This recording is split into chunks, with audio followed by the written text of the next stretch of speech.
형법에 규정된 간통죄 폐지 여부가 잠시 후 헌법재판소에서 결정됩니다. 지금까지 모두 4차례에 걸쳐서 헌법재판소에 합헌 결정이 내려졌었습니다. 네, 오늘 만약 위헌 결정이 내려질 경우 간통죄는 62년 만에 역사 속으로 사라지게 되고 과거에 처벌을 받았던 사람들 가운데 일부는 재심을 통해서 죄를 벗게 됩니다. 네, 헌법재판소에 와 있던 중계차 나가 있습니다. 자, 이종원 기자. 네, 헌법재판소에 나와 있습니다. 예, 자, 오늘 헌법재판소의 결정 몇 시부터 시작이 되는 겁니까? 네, 간통죄 폐지 여부가 오늘 오후 2시 이 헌법재판소 심판대에 오릅니다.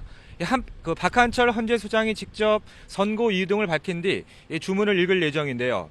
오늘 선고는 방청은 가능하지만 외부로 실시간으로 중계되지는 않습니다. 결과는 2시 10분쯤이면 나올 것으로 예상됩니다. 현재 재판관은 모두 9명인데요. 위헌 결정을 위한 정적수는 6명입니다. 재판관 6명 이상이 위헌 의견을 내면 간통죄는 폐지됩니다. 간통죄는 지난 1953년 형법 제정과 함께 명문화됐습니다. 형법 241조엔 배우자가 있는 사람이 간통을 하면 당사자와 상대방을 2년 이하의 징역에 처하도록 하고 있습니다. 벌금형이 없이 징역형만 규정돼 있어 양형이 센 편이지만 최근 실형이 선고되는 비율은 1% 안팎에 불과하고 대부분 집행유예가 선고되는 추세입니다. 네, 최종 판단 결과를 기다려봐야 하겠지만 지금까지 분위기는 어떻습니까? 네, 일단 법조계에선 위헌 결정이 내려질 거라는 전망이 조심스럽게 나오고 있습니다. 이 성에 대한 사회적인 인식이 과거와는 많이 달라졌고 이러한 분위기를 재판관들이 반영할 거라는 주장인데요. 현재는 이미 4차례에 걸쳐 간통죄의 위헌 여부에 대해 결정을 내린 적이 있습니다. 모두 합헌 결정이 내려졌었는데요. 4차례 모두 위헌 결정 정족수인 재판관 6명을 채우지 못했지만 가장 최근인 2008년에는 위헌 의견이 5명으로 합헌 의견보다 많았습니다. 이 때문에 법조계에선 이번만큼은 간통죄가 폐지될 거란 전망이 조심스럽게 제기되고 있습니다.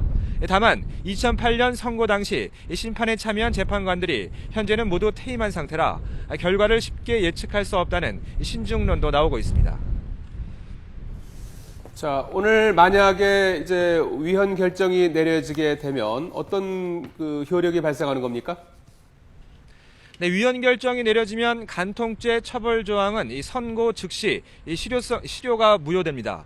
간통 혐의로 현재 고소된 사람이나 재판을 받고 있는 사람들은 당연히 처벌을 받지 않게 되고요.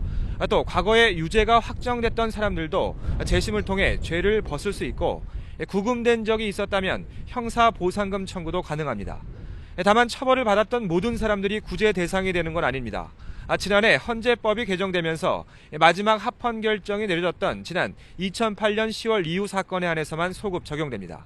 지금까지 헌법재판소에서 YTN 이종원입니다.